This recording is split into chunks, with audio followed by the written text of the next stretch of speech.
Big breaking sky news Bangla.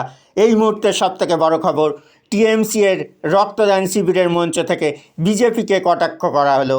এই দুর্নীতিগ্রস্ত বিজেপিকে একটিও ভোট নয় বলার সময়ই পাশ দিয়ে বিজেপি কর্মীদের একটি ছোটোখাটো মিছিল পথ চলছিল, ফলে সাময়িক উত্তেজনা ছড়ায় গুপ্তিপাড়ায়।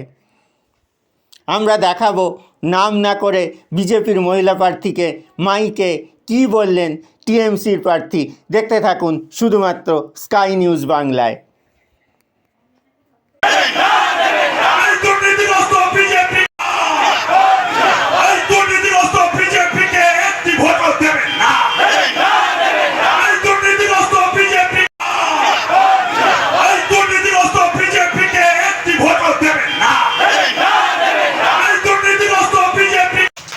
হাত দিয়ে কথা বলো, লোভ তো প্রচুর তোমার, লোভ প্রচুর তোমার।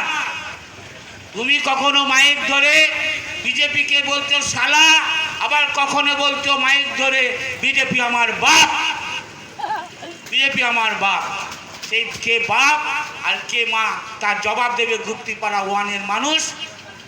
29শে এপ্রিল গাছের উপর জোড়া ফুল চিহ্নে ভোট দিয়ে বিপুল ভোটে বিজেপি আমরা এখান থেকে হারবে এবং তৃণমূল কংগ্রেস প্রার্থী জিতবে, এটা 200% গ্যারেন্টি।